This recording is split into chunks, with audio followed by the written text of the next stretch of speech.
Vamos falar então sobre o 11º erro no DMAIC. Pessoal, o 11º erro no DMAIC é não definir uma meta corretamente. Então as pessoas muitas vezes, quando elas definem o seu projeto e vão começar a definir a meta em relação àquele projeto, existe uma dificuldade grande no modo em que elas estabelecem a meta. Hoje eu vou falar para você 2 dicas na qual você pode utilizar, uma mais tradicional e uma usando um componente estatístico, na qual você de forma acertadamente pode fazer aí uma meta SMART, ok? Então, a primeira dica que eu dou para quem tem dificuldade de estabelecer uma meta é um método que nós fazemos de 4 etapas. Vamos pegar, por exemplo, esse indicador, vamos dizer que a gente quer reduzir o tempo para completar uma tarefa, na qual quanto menos tempo a gente completar uma tarefa, melhor é. Então, vamos iniciar aqui pelo dado de baseline. Então, ouça só, pessoal, a primeira dica, o primeiro passo. A partir de um dado histórico de pelo menos 12 meses desejável, determine o valor médio da situação atual, que é essa bolinha preta. Este ponto representará a condição de partida ou baseline. Então, daquele dado que você está querendo, pegue pelo menos 12 dados, que é desejável. A partir de 12 a gente já começa a entender um pouquinho, pelo menos qual é a distribuição que a gente tem em relação a esses dados. Então é no mínimo 12 dados. Se tiver mais do que 12 dados, melhor, tá? Então a primeira dica é essa, né? Pegar os 12 últimos meses daquele indicador e estabelecer como a média desses 12 valores como um baseline. Então esse é o primeiro passo.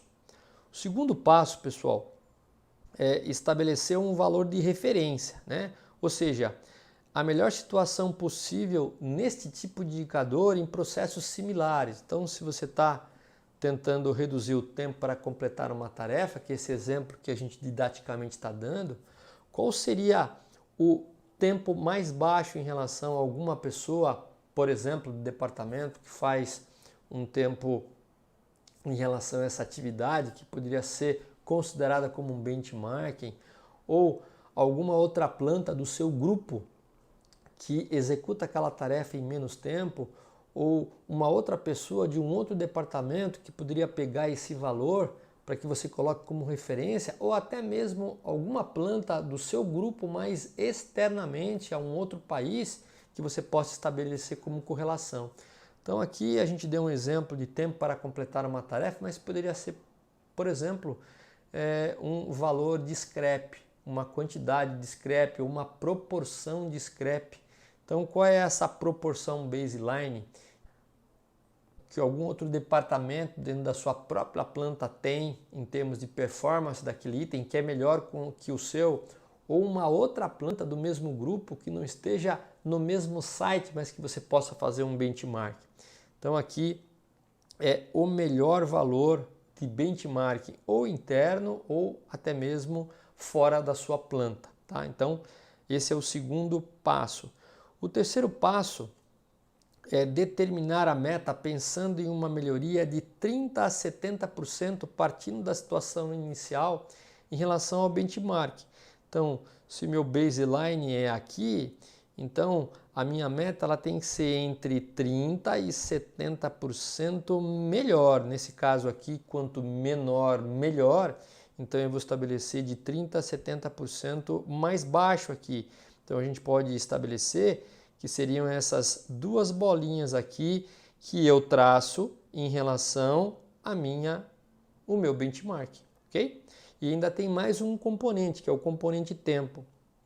A meta deve ser possível de atingir em um prazo de 3 a 6 meses. Se a meta for impossível do ponto de vista das pessoas que estão analisando esse desafio, então você pode reduzir o tamanho da melhoria ou a abrangência do projeto, tá? Você pode colocar um pouquinho menos de agressividade ou reduzir o escopo, o tamanho de cobertura do projeto para que ele fique mais na mão. Então, esse é o terceiro passo, pessoal, estabelecer de 30% a 70% de redução ou de melhoria em relação à meta atual. Nesse caso aqui é quanto menor, melhor. E num tempo entre 3 e 6 meses. Então, deveria ser algo em torno dessas duas bolinhas aqui que eu começo a descer em relação ao meu benchmark. O quarto ponto, a quarta dica e um cuidado especial que você deve tomar é que tente evitar metas muito passivas ou muito agressivas. O que são metas muito passivas no caso dessa bolinha vermelha? É uma pequena melhoria em um prazo muito longo, que não motiva ninguém. Então você pode ver aqui, entre essa bolinha preta indo para baixo e a bolinha vermelha, não chega nem aqui a 20%, então por volta de 10, 8%. E num prazo muito longo, muito superior a 6 meses. Então são metas demasiadamente passivas. E tente evitar também metas muito agressivas, né? Que é o seguinte, é uma grande melhoria em curto espaço de tempo, muitas vezes superando até 70% em um curto espaço de tempo, né? Muito inferior a 6 meses. Então, muitas vezes, acaba sendo muito agressivo. Se você vê que é possível, vá adiante, não fique com medo. Mas muitas vezes a gente tem que fugir de metas muito agressivas ou muito soft, né? Que não desafie nem motive as pessoas. Então tá aqui 4 dicas dentro de como você pode estabelecer uma meta com segurança, para que com critério também, para que você realmente não evite tanto questionamento na hora que você for apresentar o seu projeto para alguma gerência, para alguma direção. Tem uma outra técnica ainda no sentido de definir uma meta com mais clareza, com mais assertividade, que é uma meta que é um modo que a gente utiliza com um componente estatístico, usando um gráfico chamado box plot. Pessoal, o que é um gráfico box plot? Plot é ponto, caixa, box é caixa. Então, é uma caixa de pontos. Esse box plot ele funciona da seguinte maneira.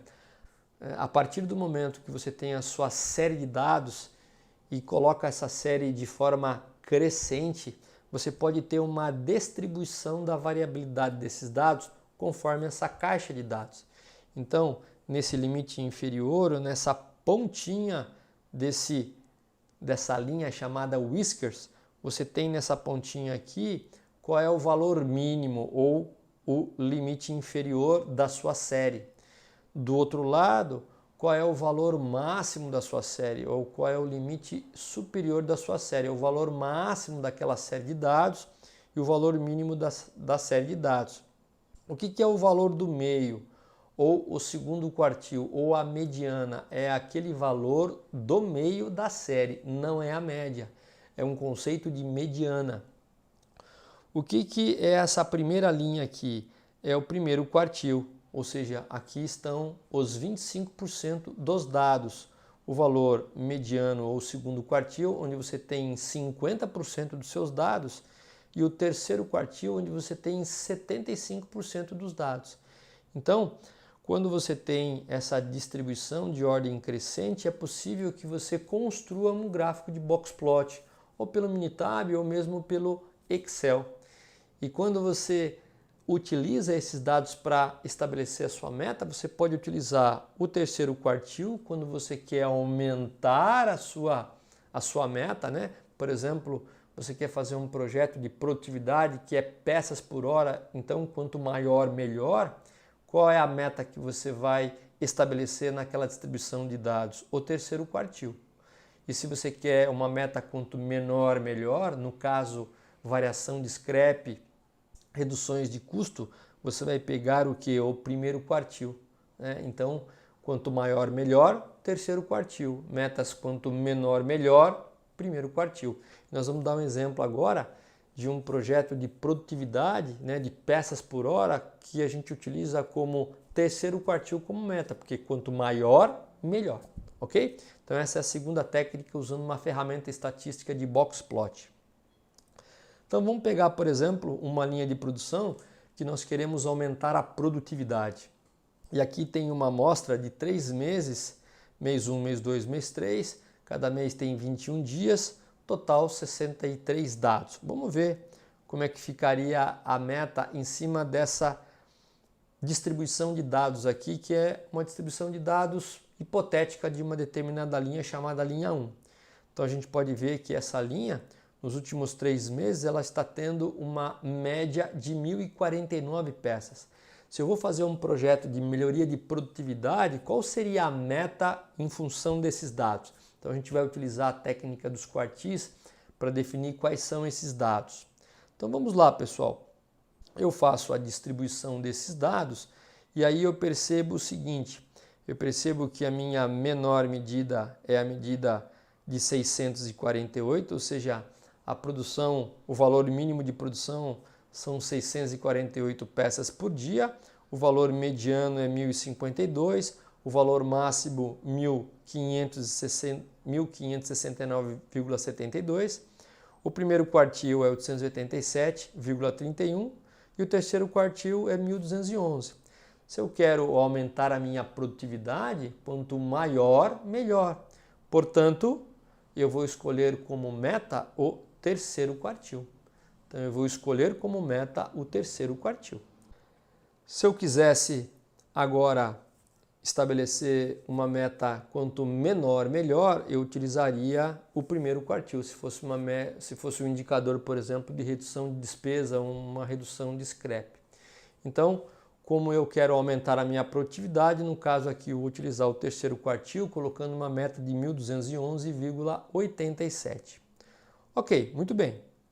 Então aqui eu tenho a minha média de 1.049 naquele indicador anterior e agora eu vou estabelecer a minha linha de meta do terceiro quartil, que é 1.212.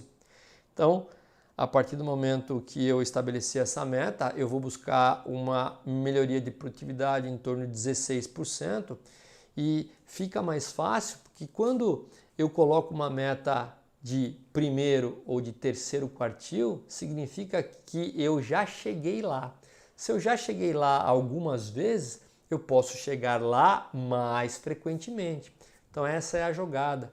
Faz com que você passe a mensagem para a equipe que aquele valor que eu estou definindo, ou de primeiro ou de terceiro, dependendo da necessidade daquele indicador, você explana para a equipe que você já chegou lá, né? Na sua série de dados históricos você já chegou lá. Agora você quer chegar a uma quantidade maior, porque a princípio foi só 25% dos dados, só que agora você quer chegar com uma frequência maior e com uma variabilidade menor. Então, como ficaria nesse caso?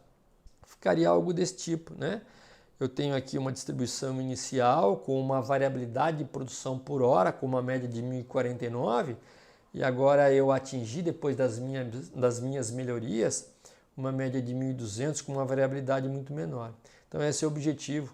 Agora através das minhas melhorias, eu mudei o meu patamar. Eu tenho uma média de produção horária maior, em torno de 16%, como a gente já havia previsto, né?